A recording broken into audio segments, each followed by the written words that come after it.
that's good.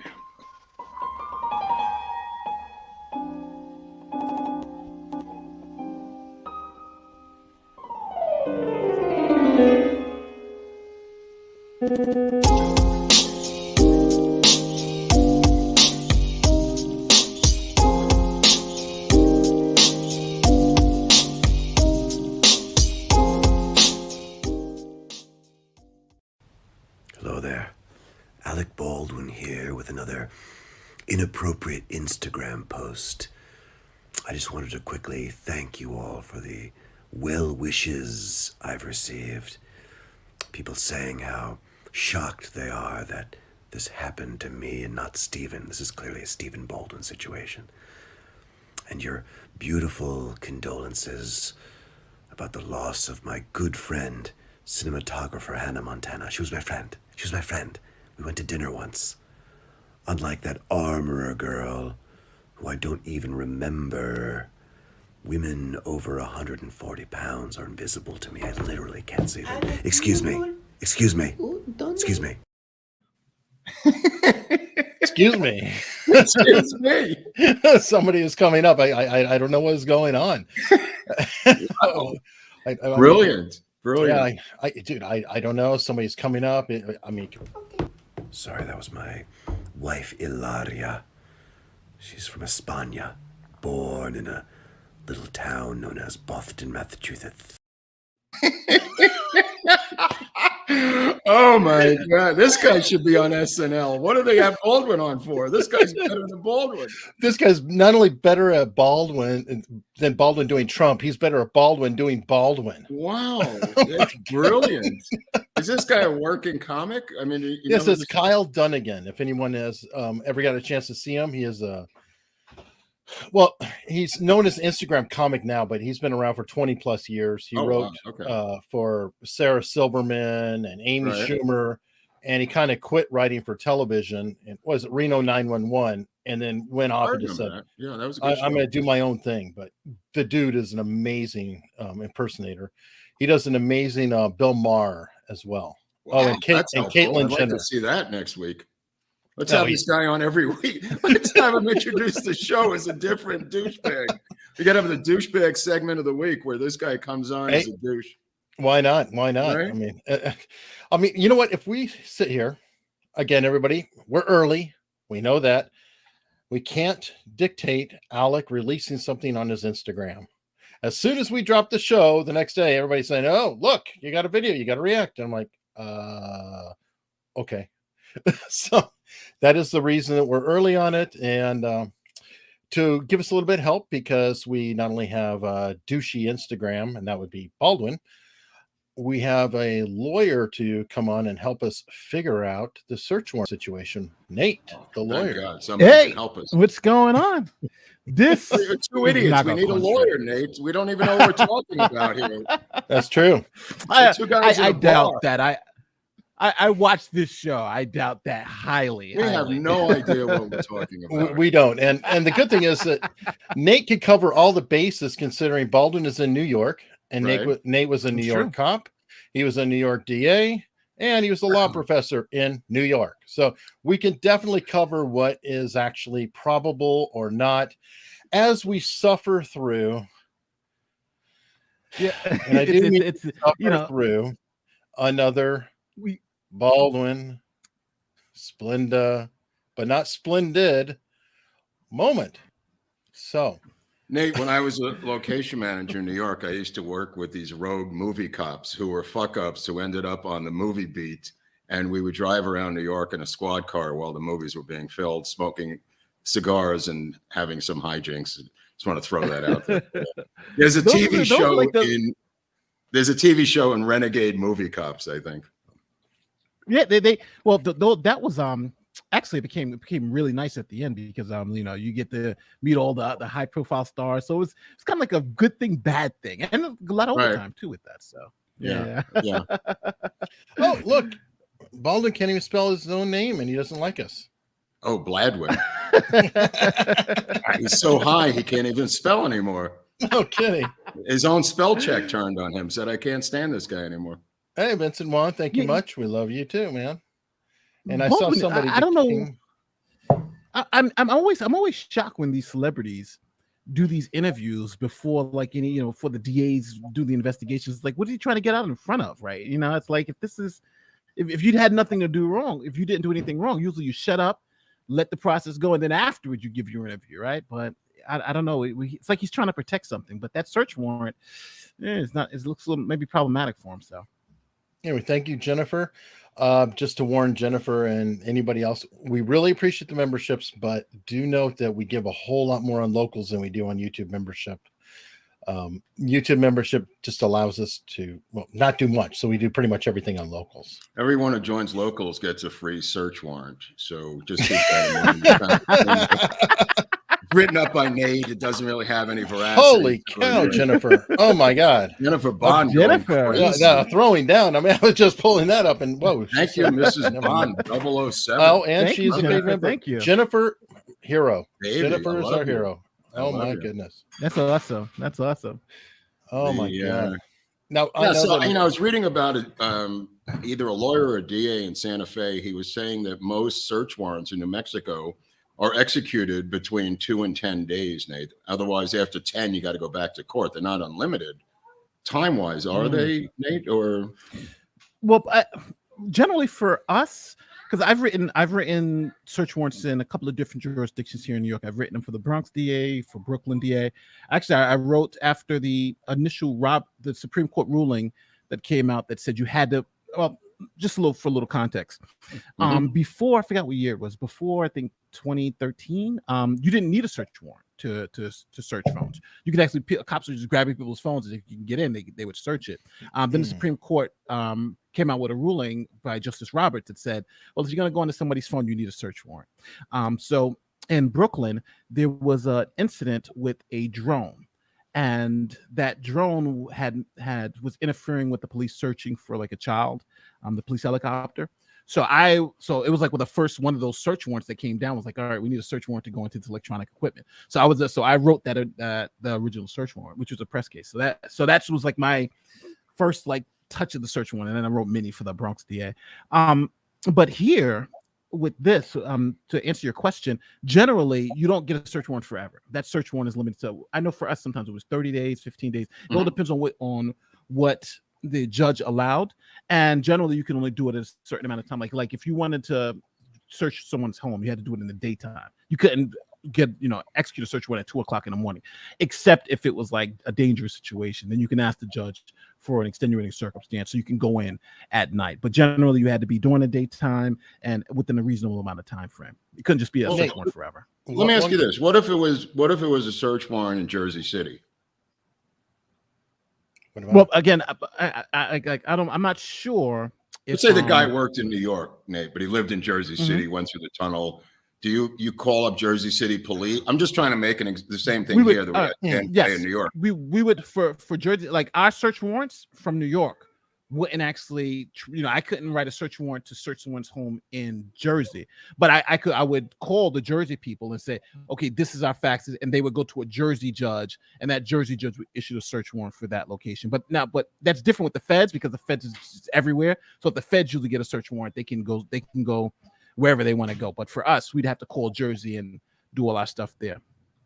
Right, but so far, I'm sorry, I just want to ask one more question. So far, we have not heard from the feds at all on this thing.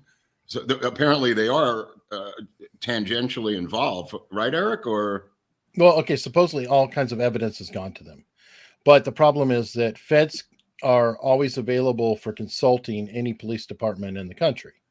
So you can send them evidence. From what I understand from all the interviews I've done, you can send them evidence. That doesn't mean that they're handling the case. That means they're assisting. Right. Many times it's a one-way street, right, Nate? Like some of that's been trumped up and changed over time. It used to be a big trope that the feds would come in and bigfoot the local police and say, "Hey, well, feds are here, get out." But apparently that's stepped back a lot. Yeah, because in New York, well, but to be honest with you, full disclosure, I really didn't handle a lot of Fed cases because they really ATF guns and things of that nature. So I wasn't really doing that type of high level stuff when it comes to organized crime and things of that nature. So that's where the feds really get involved. And generally they've already had a relationship with like we used to have like a wire room and things of that nature where the feds and the locals they work together. So it wasn't really like anybody stepping on anyone's toes to get anything. So that's just been my experience. But to answer the question directly, to answer that question directly, I've just never had an issue with cross-jurisdictional search warrants. We do a search warrant either where we're at and then try to get it executed by the locals, or we'd have the locals, we would give our evidence to the locals and they would, get the search warrant through their process and execute it through that. So, and that's why a lot of the times, I don't know if you see, sometimes you'll see the New York cops, they'll be in Jersey City, but then the Jersey City PD will be there because they'll be the ones that have to execute the search warrant and they'll be there just to make sure everything is all right. Yeah. Yeah, I just wanted to go through the physics of this, because what is the motivation of Suffolk County Sheriff's Department to help out these guys in Santa Fe with a celebrity resident of Suffolk County? What is their motivation other than, hey, we're cops also, let's just do their bidding? Is that done, Nate? I mean, well, the legal, all right, so in the Constitution, you have the full faith and credit clause.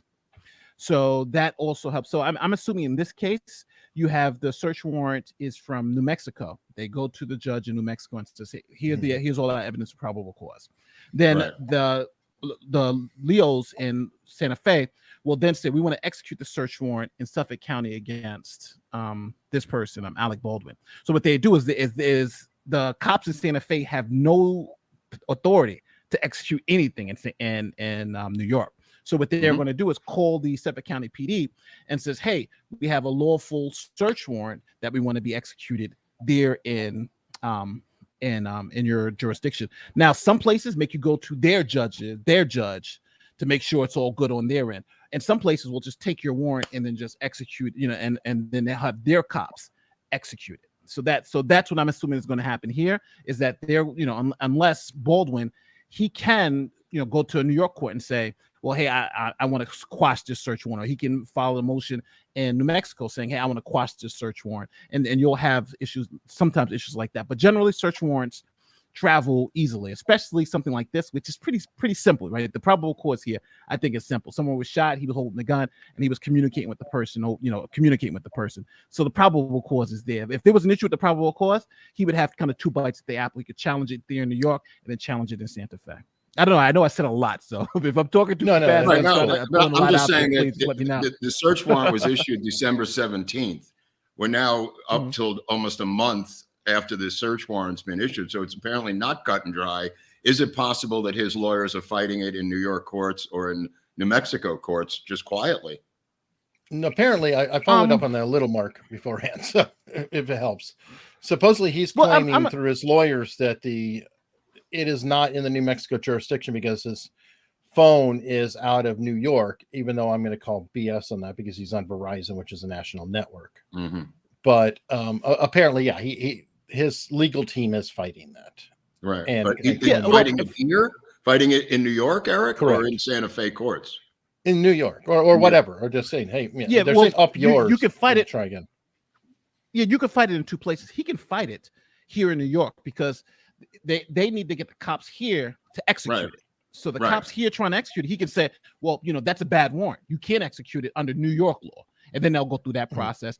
Just like it's like fighting extradition, right? You fight extradition here, right? And then you can go there and then fight it again. So it's the same process. Because let's say Suffolk County police showed up at his house. We don't know this, and he told them, "I'm not giving you the phone." And maybe that's where we are right now. He just said no. Yeah, but that would actually be problematic. Somebody has a valid search warrant and you say, I'm not giving up the phone. I don't think you don't have a choice at that point in time. It's like somebody comes to it's like, you can't come into my house. So if he can see, maybe he can say, I can't find it, the phone is gone, something like that. But if they got a search warrant and I'm coming, if I got a search warrant, I'm coming to you and you got it, I'm taking that phone. I got a valid search warrant. So at that point, I'm blown away, dude. Why? I mean, we're taking so damn long for this. The incident happened in mid-October, mid to late October. The search warrant didn't come about until freaking December. It took you all this time, Alec, to do something with your phone? I mean, hell, the new iPhones came out in October. He could have upgraded and said, oh, sorry, I upgraded the phone. Oh, it's gone. What do you want? Cell phones are unique. there are two reasons I think a lot of you guys maybe are not thinking about is that there's a lot of things on people's cell phones. Like I am thinking about I can tell you the countless times. I'm telling you countless times where we've issued warrants for cell phones and like, oh my God, we got a drug smuggling ring here going on here too. You know what I'm saying? So, and not to say, and I want to make it very clear, I'm not saying Alec Baldwin is involved in any other criminal activity. Are you saying that Alec Baldwin's involved with other criminal activity? That's what I heard. I don't think it's very clear. I think so. Nathan, can you repeat that for us really quickly? No, I am not saying he's involved in any other criminal activity. But if you have something that may be incriminating in some other instances, because don't forget, they're not just going to be looking at the communications with this person. They're gonna look at all your pictures and all your stuff to kind of determine what we want is relevant to their particular action. And even in the warrants, you'll see they'll say, well, even if we find evidence of other things, we can only turn it over but from some other court order. But by that time, eyes are already on it, and now we already know somebody else has seen it. You know what I'm saying? So it's I would fight if I would. There's two issues though, too, Nate. He's claiming apparently also legal communications with his lawyers are on that phone. And so he's also claiming, privileged communication. Interesting. As one argument. But my argument is, yes, I know a phone can have a lot of stuff, Nate, but I can also tell you that it is trapped to that phone and to the cloud service. And if I go and take an encrypted phone and I blow it out a couple times, you're going to have a really tough time finding that data, especially if I blow it out, erase all the content, it's encrypted to begin with, and then I say, okay, and upgrade to a whole new phone, brand new phone. Do not actually transfer everything over directly. Tell me where you're going to get the data, because then I mailed it into Apple and it's already been issued to somebody else. Good luck. Maybe there's a miracle, but I think you're going to Israel to get it. Why did you drag Israel into this? What do they have to do with it? Israel has the top hackers in the world, and they're hired by the FBI to break into phones. That's why. Okay. But they did. I remember. Could they have used? They're the ones who cracked the San Bernardino phone. The San Bernardino phone. The San Bernardino case. Yeah. Could they have used her finger to get into the cinematographer's phone, Eric? Well, okay, that's another question I actually had, and that was if there is a search warrant, Nate, and they get his phone, he says, well, yeah, fine, good luck getting in. I've got a nice long password. Can he be held in contempt for not opening the phone? Or what is their recourse?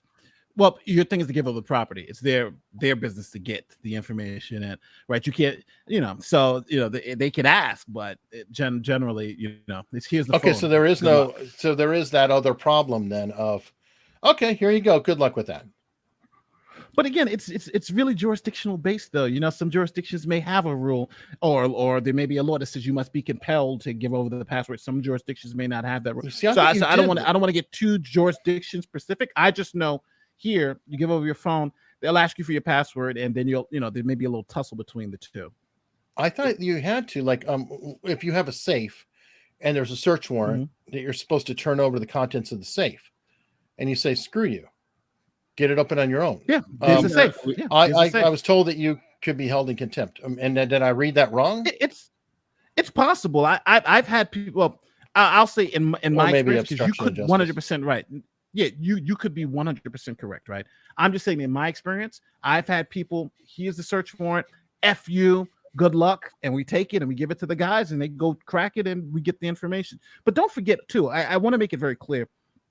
They're from my understanding, from what I know we would have done here in the Bronx and even in Brooklyn, there's going to be probably two search warrants with this. One that we're going to see, the one to Alec Baldwin, but also one to the cloud service and to Apple and so the background. So and what we do is we subpoena them and they get 30 days to get back the information. And Apple and these big tech companies usually like to take the most amount of time, right? They say, oh, we're going to give it to you on date 30. I don't know why they do that, but that's what they do.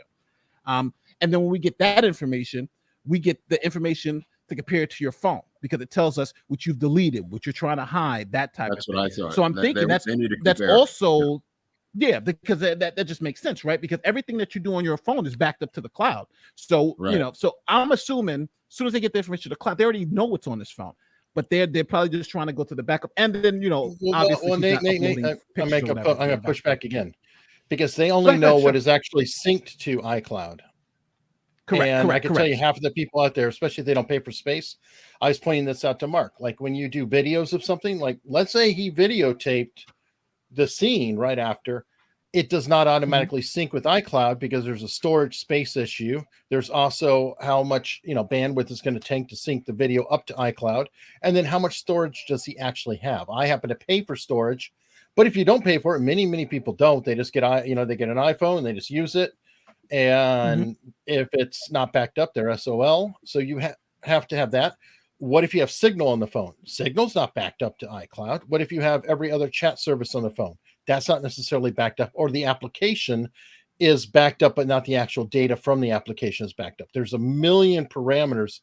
I could tell you, go lose your iPhone, and then you'll find out exactly what is or is not available from iCloud. Also, and it can Nate, do they legally have to tie your physical phone to the iCloud that they have subpoenaed from Verizon? Do you have to connect the two things as evidence? Because in other words, you have to. Because that phone could be his kid's phone, it could be his brother's phone, but the cloud could, it doesn't necessarily tie into the physical phone. Do they have to connect those dots? I'd say no, because you have to it's the account, right? It's whatever the account that he's been using for those things, and you'd say, give me the account. But to also answer Eric's question about the link, a lot of times it's really the cases that I've been involved with that's done with cell phones. Pictures and stuff are also good, but it's really about the text messages, right? Because people delete text messages, and usually sometimes you get one-in deletions where, I'll send you a text message and I'll delete my one, and then so I get the search. But the recipient has it. Or then exactly, or the second where you have both people deleting the text messages, but then I'll go back to Verizon and they'll have a list of, okay, here's the text messages on the phone that you can compare them to too. So it's not really just only pictures and videos, which is true with the cloud, but then you're also looking for that other it's data. Tricky again, though, Nate, GPS because data too. Nate, it gets tricky again, though, because that's old school text messaging where everything went over Verizon for the text message. But now when you're talking about iMessage, if you're going iPhone to iPhone, may not be going SMS. It quite often is going over the web through iMessage, because I have an iPhone, you have an iPhone. It turns green or it turns blue. You and I both have iPhones. Yes. So you know what I'm talking about. So if you get a green message, I have a question for John Jay College course of criminology here. What about the people? What about the people who receive the message from him? If he deletes the message, Nate, but the message is to his brother, let's say, can they seize that phone to see the message? Does anybody know that answer? I don't think it sees it. Well, what you would do is, that's the proper terminology. You would seize it. What you would do is you would have another search warrant, and your search warrant has to kind of explain what the probable cause is that you want to seize that phone. Obviously, you're going to say, because you think he sent the message that he deleted, and you got to explain why you believe it's attached to this crime. That may be criminal. Which is why his lawyers might be fighting all this stuff, because he's a celebrity, and you're going to see a chain of text messages to Harrison Ford, Lorne Michaels, all kinds of people asking, how did you shoot her? What happened? And he's responding in real time, let's say, and now he deletes that stuff. But you see that it went to Lorne Michaels. You see that it went to Harrison Ford. I mean, do you pursue that? Do you need a warrant for that now?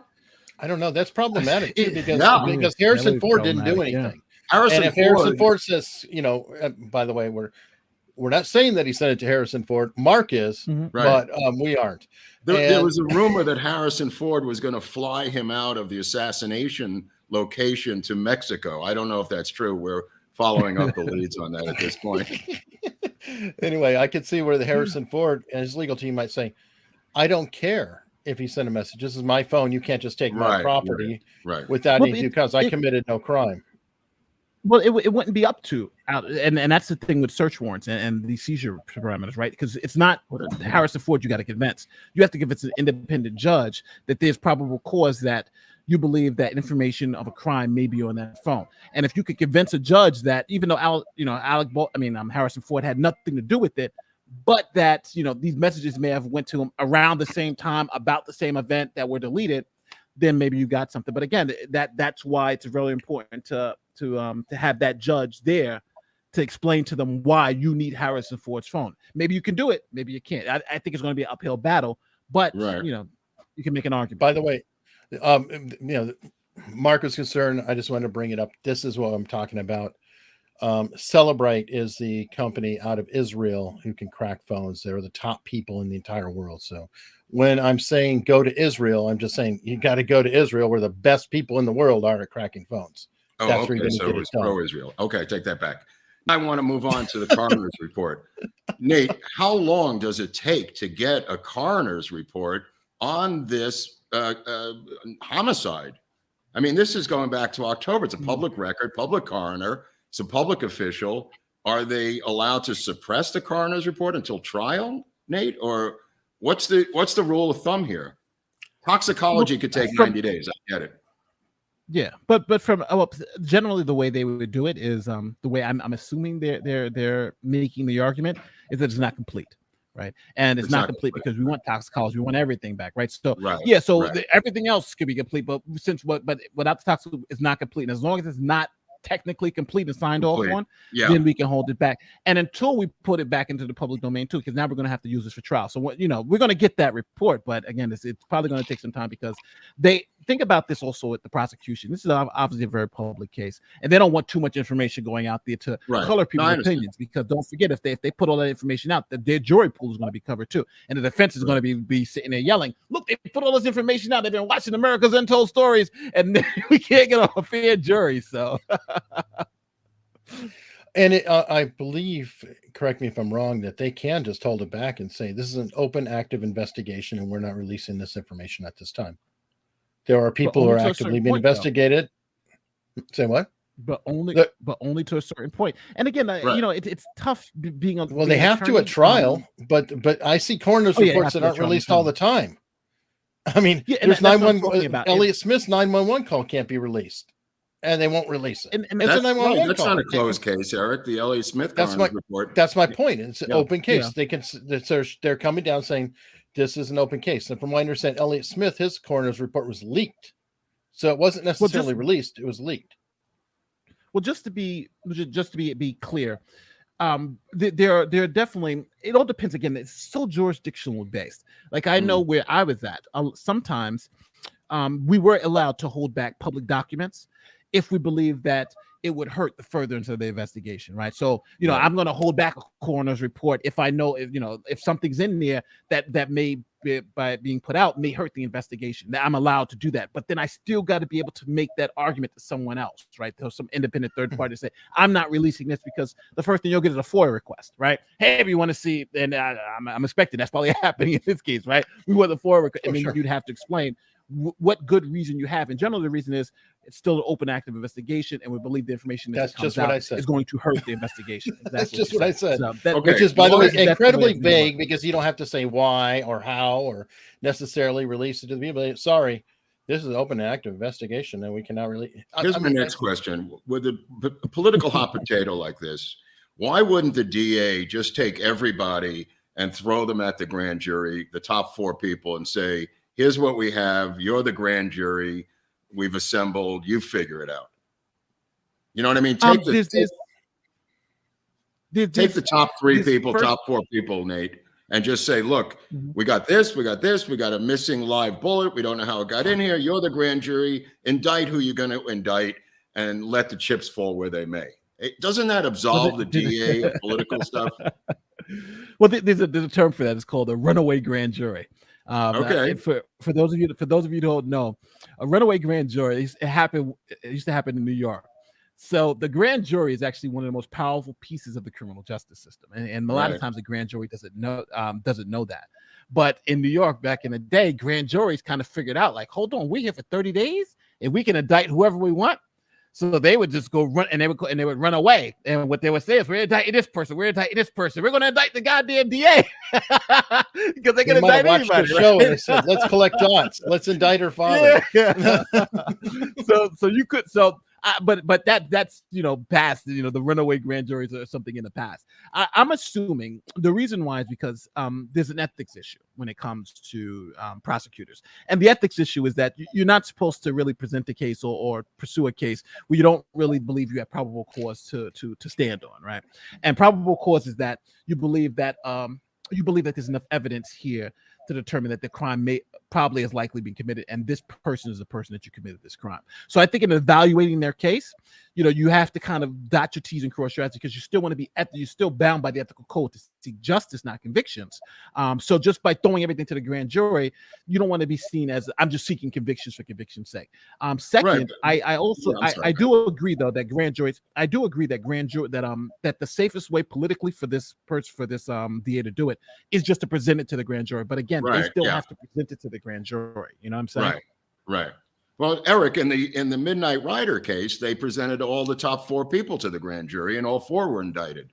The director, the AD, the producer. That's why I'm mentioning it, Nate, because in the other case, that's the way they handled it in Georgia. But also, too, one of the toughest things, a lot of times you'll present something to the grand jury, but don't forget there's a ticking clock, because after we present your case to the grand jury and you're indicted, now we start getting things like there's speedy trial. Speedy trials. In New York, in New York we call it a 30-30 clock. And for misdemeanors, it's 90 days. For felonies, it's 180 days. So let's say they do go and indict, but haven't really finished the background investigation. That time is clicking. And when that clock runs out, the case is dismissed with prejudice. You can't even bring it back. Right. Wow. So that may be another reason why they want to be hold off on presenting things to a grand jury. Okay. And get that indictment. If it's a secret grand jury, could they be impaneled already and we don't know it? Correct. Well, they could be presenting to the grand jury now, and we might. Right. That's what I mean. Right? Yeah. So, we don't even know that. Yeah. Grand jury down on Monday. So secret. By the way, guys, I apologize. Apparently, I'm bickering, according to Nancy. We're bickering? I'm sorry. Is the show. This is what we took a nap. We're professional bickerers. You got to go to the non-bickering union in Queens, because we're in a different guild. This is the bickering guild. This is where we go. 118 of the bickering guild. Good Lord. So we have, 1,100 people. This is amazing. Oh wow. And so, okay, let's interrupt this for a minute, and we'll watch Alec. We've delayed him for a half an hour, which thankfully, because it's excruciating to watch. Come on, we got to do this in stages, and we have to kind of, deal with it. So everybody take a deep breath. I did mix the sound and try to boost his whispering, so that way we could find out what's going on. Yes, Nate. Before you play the clip, I do want to say something. Thanks for sending me the search warrant, by the way. Reading through that search warrant, they don't seem like they're after Alex. That search warrant seems like they're after the armorer pretty badly. Because the probable cause they're saying from that search warrant is because he communicated with the armorer. It wasn't really because he was even though he was the one holding the gun. That search warrant, reading through that search warrant, it's really all about the armor. It's really not about Alec Baldwin. It seems like he was kind of the patsy in it, but and someone named Sarah, the armorer Sarah, and the AD, I believe it is the prop master. That's the prop master, yeah. She works. So those three people. We also have the problem. We have the problem with the COVID bubbles now, Eric. Right, the ABC COVID bubbles, and the armorer was boxed out by halls into another COVID bubble into B. A is where the celebrities are, and she was trying to go back and forth. According to her lawyers, she was bounced into COVID bubble B, not having access to the church. But by the way, both of you, I think Alec agrees with you about the armorer. Anyway, we all can agree the armorer girl should probably be put to death, but that's not up to us. That's up to poor people who don't know how to get out of jury duty. Jesus Christ. That's crazy. Wow. I'm just saying he agrees with us. Dude, we have to have him on just as Alec, I think, live next week. We got to get the guy on. We'll bring Nate. There'll be 4 of us. Just have him defend himself. God. Oh my Lord. But, all right. All right. So here now we'll watch the truly creepy. Is this the real Baldwin, or I don't know. This is the same guy? You know what? I think we're gonna have to really concentrate and figure it out. Nate, I want you to watch carefully as he reaches into his pocket. We don't know what's in there, but it could be that could be another surreptitious move. Just keep an eye on his hands. Friend David's house this morning. He came out with his daughter, who's dear friends with my daughter, Carmen, and he had a very unusual countenance to him. And he and his daughter proceeded to tell me a story that their neighbor who lives 2 doors down from them went to a store, like a takeout food place in Brooklyn, Organic Crush, out east here, and the woman who's their neighbor, she found. Wait for it. Hold on. Wait for it. Well, Holy! yes. Oh! Oh!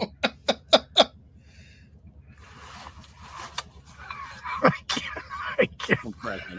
She found the Splenda packet. Ooh. She found the Splenda packet. You are 100% true. Thanks for the laughs, good sir. Cheers to a new year. Love you. It's the Splenda packet. Does this mean 2022 is going to be a good year? Not for you. Wouldn't that be nice? Anyway, that is nothing short of a miracle. Well, that's a stretch. The miraculous packet. It's a miracle. I mean, fish from heaven would be a miracle, not Splenda from a deli. What's a miracle is how much writing can occur on this. I mean, you need that. Dude, I tried to write a sentence on there. I couldn't get 5 words on that package. Oh, I know. I mean, these are fortune paragraphs, not alone. God. Okay. Man. Oh my God. I'm going to find out his neighbor's name and I'm going to send her a gift. Well, she's going to be indicted too. Then. Can you believe something as silly as this has that much value? I'm putting it in pockets now. Like I'll never lose it again. Watch out. But anyway, he's got bullets in there. He's got bullets in there. Okay, now, folks, I think he's going to be all business now. Oh, we got through the emotional part. Right. And thankfully he found the package. I know everyone has been worried. I don't know if you saw the rehearsal outtakes of him doing this earlier the morning of this shoot, but the rehearsal went really well. Go ahead. No, good. This is the 3rd take. I don't know. I mean, first of all, Hilaria is going to be a cinematographer in 2022, so she's moving up the food chain. Let's hope. That's amazing. That's a miracle. Really one other quick note. Any suggestion that I am not complying with requests or orders or demands or search warrants about my phone, that's bullshit. That's a lie. Come on. This is a process where one state makes the request of another state. Someone from another state can't come to you and say, give me your phone, give me this, give me that. They can't do that. They've got to go through the state you live in. That is a process that takes time. They have to specify what exactly they want. He changes gears pretty quickly, doesn't he? He's yeah, like, and by the way, so it's like, do you kind of feel like maybe everything to start with sort of a preamble and here's your message now? Well, he's in a New York state of mind, Eric. So he is in another state. He's right about that.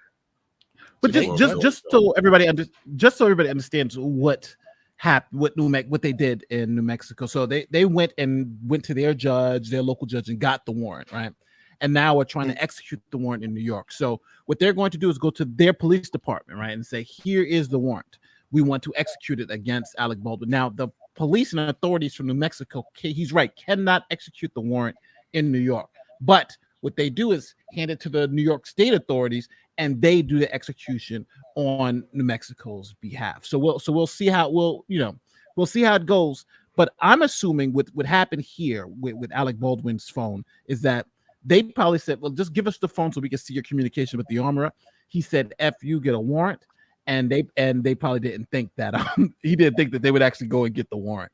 But they actually he did say that in December, though. Here's the thing. He said his lawyers told them get a warrant.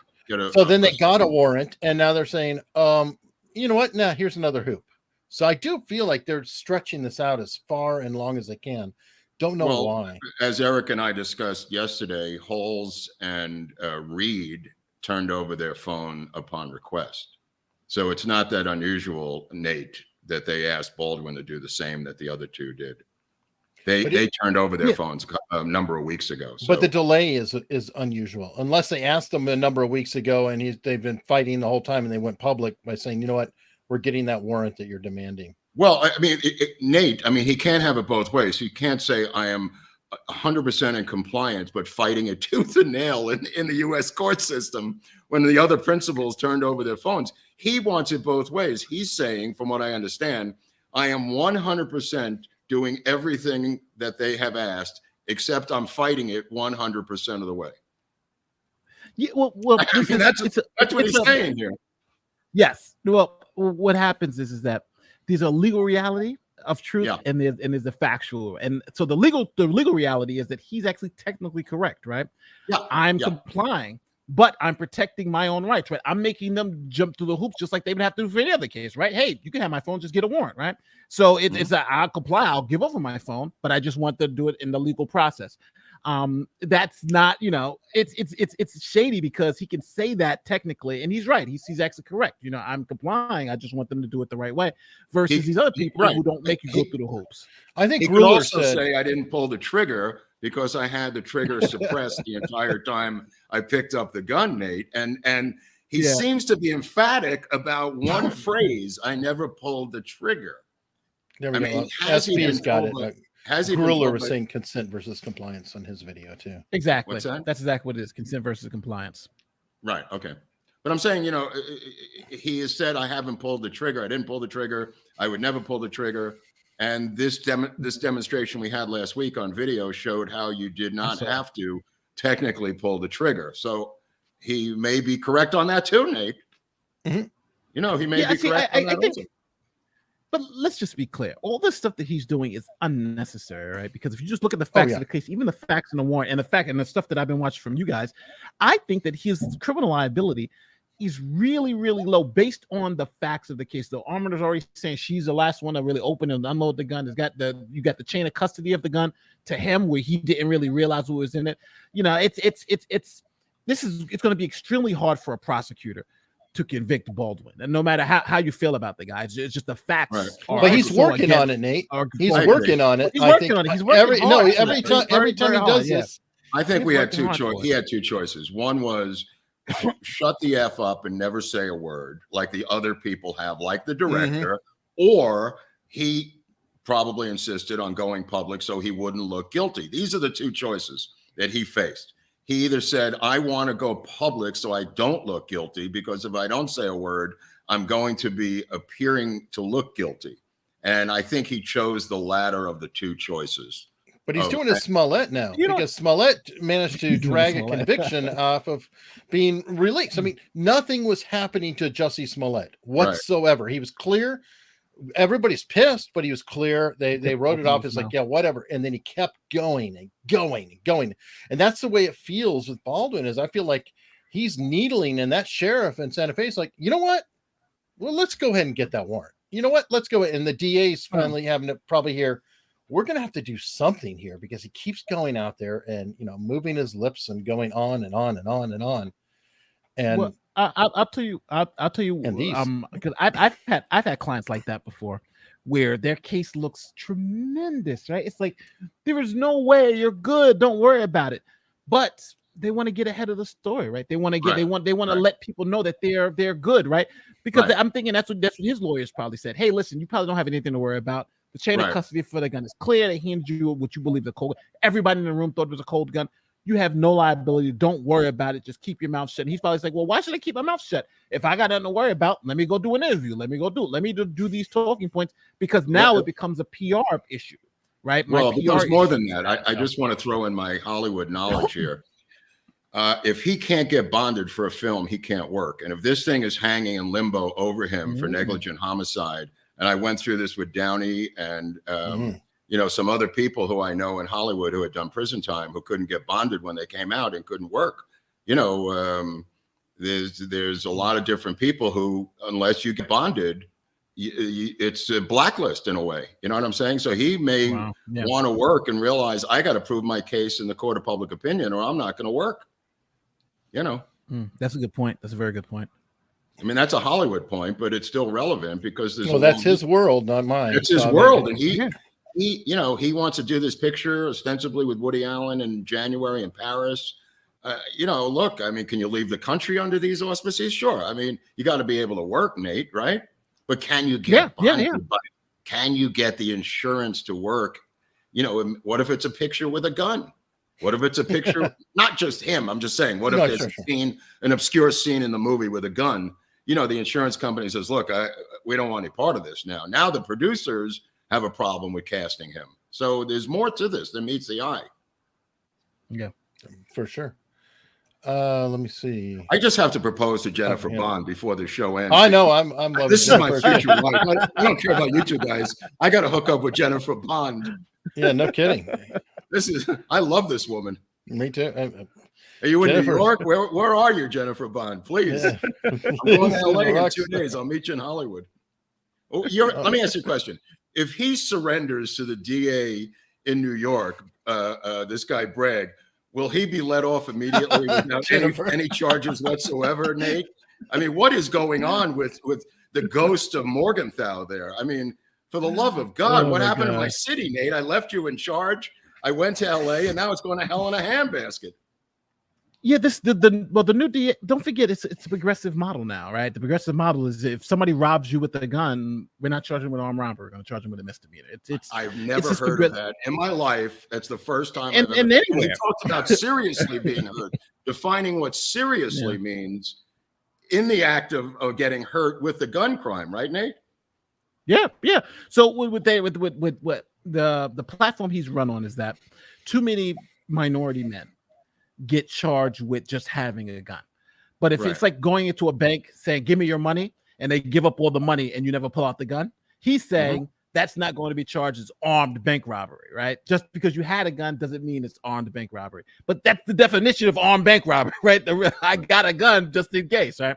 So is brandishing another level of violence? Brandishing is another level, but the fact of the matter is that if you go to a bank with a gun in your pocket, even if people don't see it, but the cops find it on you, that's when you get those extra enhanced charges because you were armed while you were doing it. So I get a great idea. How about you don't rob the bank? It works really well. If you go into a bank and you don't rob it, a lot of times you don't get extra charges. It's funny how that works. A lot of times they've got $5,000 in the whole bank, though. You go through all that stuff, and there's not much money there. I worked at a bank before. The first thing they do, they tell you start with the ones and work your way up to the hundreds. So slowly, because it's a lot, because you usually have a lot of ones, and ones are versus. So you're filling up the bag when they're like, oh my God, there's so much cash. But it's really not. You don't give them you don't give up the rolled quarters, Nate? Or when are good too? I mean, the guy has to do his laundry at some point. I need those rolled quarters. I worked at a Chase Bank with a girl where somebody came up and slipped the girl a note, one of my elder tellers a note, and next thing you know, you see dollars flying around. Like, what the hell? Like, it's Mardi Gras. You're like, what's the hell? He's throwing dollars and fives. Come like the guy took like maybe $50 or $60 worth. But there's so many dollars everywhere. There's a great scene in Woody Allen's movie, Take the Money and Run. He goes to rob the bank and he's got a note and he hands him the note and she says, this looks like gub, not gun. And he says, I have a gun. Give me all the money. And she says, this doesn't say gun. It says gub. And she brings in the other executives and they're examining the note. And it becomes this whole situation about his handwriting saying gub, that he misspelled gun, and they don't want to give him the money. All right, now, folks, we've delayed long enough. We can watch the rest of Alec Baldwin and get back on the track there. This is how much nobody wants to watch this guy. You can't just go through your phone and take, your photos or your love letters to your wife or what have you. I really don't. Yeah, your escorts. No, but of course, he's got something on that phone. We are 1,000% going to comply with all that. We're, perfectly fine with that. And but the as I always say, consider the source. The people that tell you that. Sidney Poitier died. He's on the cover of the Daily News. And the cover of the Post has something else. No, it's just a gripe again. Sidney Poitier, one of the icons of this business, one of the kings, movie royalty, dies. True. And on the cover of the Post, they have other lies and bullshit and nonsense. Wait a minute. The best way, the only way we can honor the death of Halyna Hutchins is to find out the truth.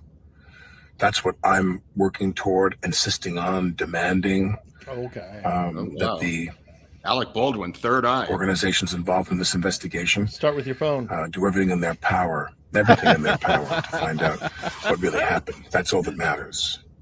The best way hand to the phone honor the death of Halyna Hutchins is to find out the truth. And any suggestion that we're not complying, myself and any lawyers I'm working with or what have you, is a lie. What? We're gonna. Oh, they have the as we go through phone. This process, Oh, shit. Then by all means we will comply. When? But Watch out, he's got a gun. Watch out. I have no worries about that. He's got the Splenda That's all package. gonna work itself out. He's got the magic Regardless of what they package. say on these right-wing rag sheets and Oh, right Wait a wing. minute. people who are all about hate. Not you. But setting aside all the hate, setting aside all the January 6th of it all, Oh, January 6th. January Okay. 6th There it going is. out there too. Glengarry Glen Splenda. So he thinks this Splenda packet is going to stop the search warrant. It sounds like. I don't know. It's a magical weird. Splenda packet. I mean, it reflects hate. Well, remember, Mark, his last one, he talked about how all the hate toward him was really, what was it, trauma that everyone is Yes. suffering, Yes. and that he, with his giant Alec shoulders, is carrying the weight of all the people in the world who have trauma. And I'm so thankful, and I'm so impressed that a single Splenda package can fortify our hero, who is carrying all of our trauma. I mean, You're so bad. wow, it's touching. Terrible. It's terrible. It's touching, man. It is. Sarcasm comes from sarkozo, tearing of the flesh, Eric, from the Greek. Just so you know. Okay. But just so everybody understands the back, I think from my reading of the tea leaves, I don't know any secret information, but just from my reading of the tea leaves or the Splenda packages, it seems like there's something going on with that phone, right? There may be some, and a lot of times you'll have this where you'll have professional men who have, friends of theirs who they don't want people to know are friends, or to have, female friends who they visit, who they don't want to know they visit, that type of thing. So generally with the police officers, with the police will say, hey, give us your phone. We'll just look through it and see what we want. But they don't want them to see all that stuff. So generally the defendant will come back and say, well, hey, you know what? I'll give you the stuff that you need. And that's where the back and forth starts coming, because with the other two guys, they're probably like, no, here's the phone, take it. We're good. But with him, he's like, well, I don't want you to see everything, but I do want to give you this stuff. And now it's but now as an investigator, do you trust the defendant who may be a defendant in the case to give you what's just relevant to your case? Or do you want to see everything and determine what's relevant or not? So that's why you get the warrant. That's why you get the warrant. I mean, who knows where this warrant's going to go and what he's done with that phone and what's on the phone. I mean, he's obviously hiding something on that phone, and there could be text messages to Trump that he doesn't want anybody to see. Hold on. No, he said it was love letters from Hilario, Excuse me. Cucumber? I don't want a cucumber. I want you to go to any other room and count to 1 billion. No. Oh, no. Okay. Cucumber. Okay, that's a gift that keeps on giving. That guy there. is good. Holy That guy's cow. good. Yeah, he's good. Kyle Dunnigan, folks. Look him Well, up. how does this play out? How do you think this is going to end, Nate? I mean, where does this go? I mean, well, if how I was many parts advising, are we going to say, go through, Nate? how many episodes do I have to do with this thing? Well, if he was smart, what he would do is hand over what he believes is relevant to say, okay, here's what I believe is relevant. Here are all the text messages between me and Halyna and everything, right? You just hand that over, right? Very good. And then you go fight the warrant and be like, well, hey, we've handed it over, and we left the judge to do maybe an in-camera review. Hey, look at, this stuff is private. Why don't you look at it, judge, and determine if I handed everything over? And then you'll have the judge kind of go through it and say that's what I would do. Right. Did the head of Project Veritas have that option when the feds broke his door down and took his phones a couple of weeks ago? They may not know. They probably don't. Probably not. And that's federal. You're already talking probably federal versus not, state, yeah. Mark. So Okay. Would a special master be appointed here to prevent the leaking of sensitive Baldwin-esque material from the phone itself? Would that be something his lawyers in court would request? If we're turning over this phone, we demand not later, but before, a special master to handle the dissemination of information on that phone, Nate. Well, that's what I'm thinking they want. That's what I'm thinking they're pushing for. They're pushing. They don't want. He doesn't want the police to see everything. He wants a judge to see everything and say, okay, this is what you get, this is what you don't get. But generally, with these investigations, it doesn't go that way. You got to give the police everything, and they kind of figure out what they want, because this is, that's the way it goes. So, I'm assuming if this warrant is legit, the probable cause, like I've been looking at this warrant. It looks like he's going to be turned over. It looks like his phone is going to be turned over. I think only way you could do now is mitigate that. And the way I would mitigate that is turn over everything relevant now, but still fight the warrant. So when you go into court, you're like, I did turn over everything relevant, and here's everything else, judge. Look through it and see if there's anything else that needs to be turned over. It's all this other stuff is irrelevant. Who defines irrelevant? Who defines what's relevant? His attorneys define the relevance? No, the police officers generally, the police department, they define relevant, but that relevance is based on what they put in the search warrant. So if the search warrant is saying we're looking for evidence specifically for candy cane violations, then I'll give over all the candy cane violations. If I got something else that's unrelated to it, then I can try to. That's where the fight is. So that's what I'm assuming they're going to do. But at the end of the day, if his thing is, I'm just not going to give her the form letter search warrant, they got a warrant. Now, now what you're going to do. So his legal team, but I'm assuming he's got a great legal team. So, right. And I'm assuming that they assume that warrant is just simply too broad. Right, Nate? When they get that, they just simply say, this is obviously too broad of a warrant right out of the gate. Yes, but the problem is that the warrant, if you look at that warrant, it's a standard warrant. So it's gonna be tough, because for most people who don't know how warrants work, it's very much standard, right? We don't go and rewrite the warrant from scratch every single time, especially for a cell phone, right? So what you do is you get one that works. If it's past this judge, then use it again. So if I use it 30 times and I'm using it this is the 31st time, unless there's something extraordinary that I need from that, then the warrant is going to be good. And this warrant, it seemed like rinse repeat, right? It's all that information is just rinse repeat. So it's going to be a very unlikely You've served warrants, Nate. It doesn't look unusual to you, right? No, I've written them, and it looks pretty much textbook like I would have written it, because you asked for, but the one thing a lot of people don't understand, warrants have to be specific and particularized, right? I'm looking for a particular thing and specific to this particular situation. And you may hear in law enforcement, you may hear the elephant in a suitcase rule, right?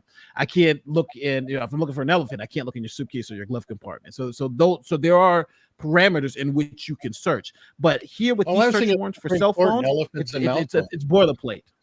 Yes. But for here, this stuff is just boilerplate stuff, right? It's boilerplate. This is what we're looking for. This is the crime, and this is why we're looking for it. I think the warrant looks good.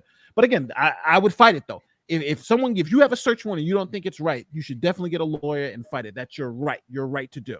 I don't think he's going to be successful in fighting it, though. When and if or why would he ever have to go back to Santa Fe? If an arrest warrant is issued, an arrest warrant was issued, then you got the same process. But now an arrest warrant, now you got extradition. So you send the arrest warrant here. You tell the cops you have some Santa Fe cops going to take a flight. They'll come here to New York if that's where he's at. They'll say, hey, we're gonna they'll give it to the cops wherever he lives. If it's Nassau County, those cops will see the warrant. They'll seize him.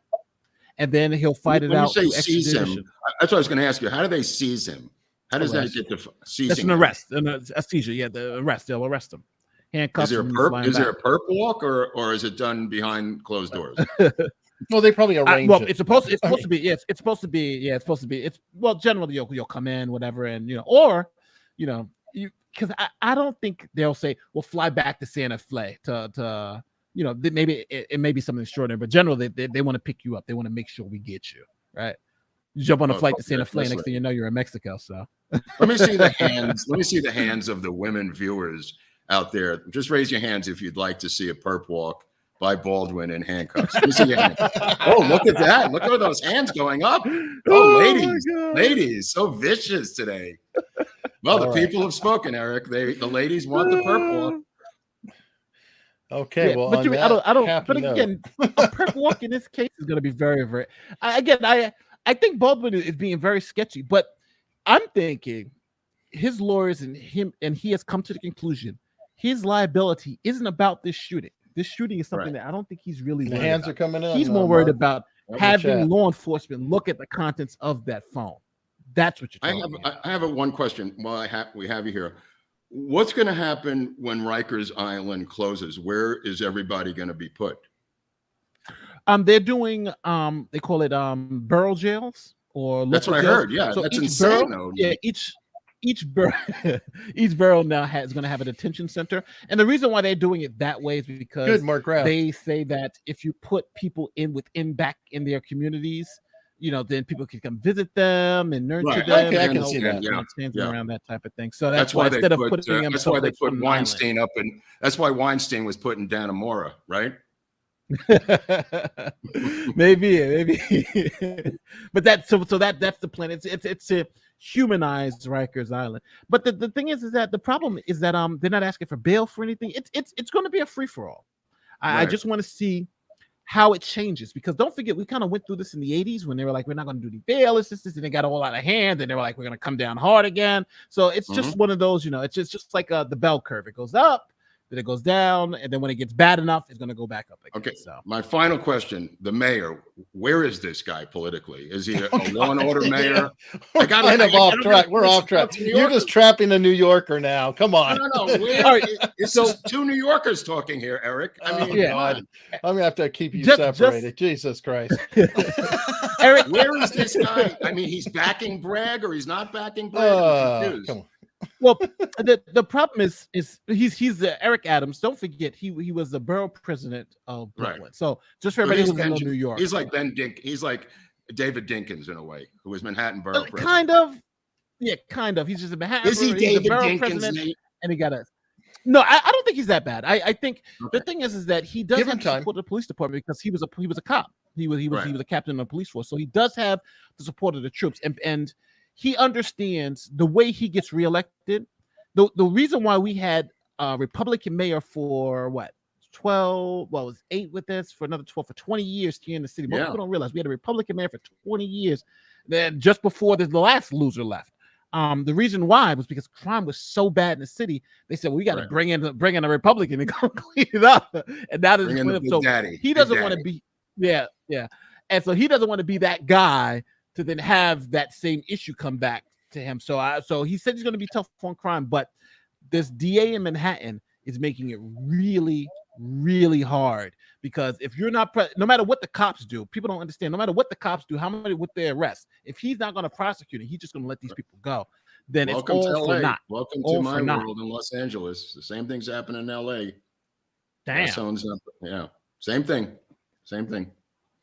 All right. Well, on that happy note, to wrap up with Baldwin, we've got a bit of an outro. A friend of Mark's passed away recently, and so we have a video. And just to let everybody know, if you're watching the replay and you're saying, "What are you talking about, Eric? It just went to the end credits."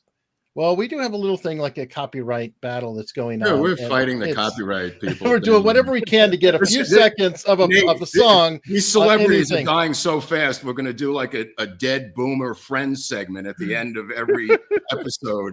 Every week I lose another friend for some bizarre reason. So this is just a little tribute to this guy who passed away this particular week. Michael Lang lived next door to me in Woodstock. He was the producer of the Woodstock Festival.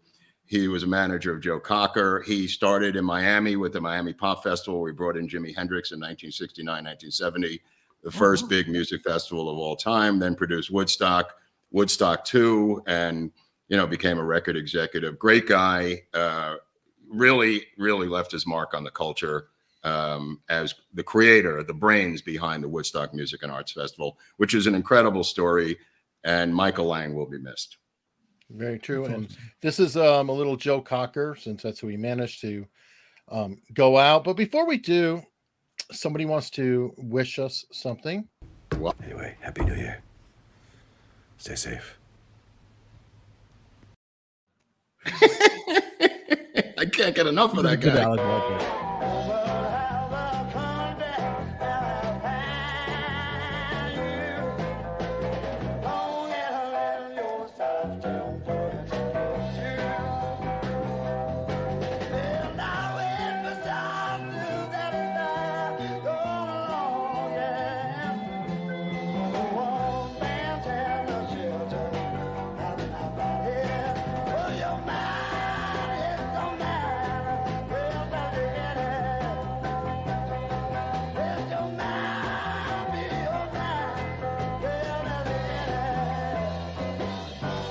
Thank you.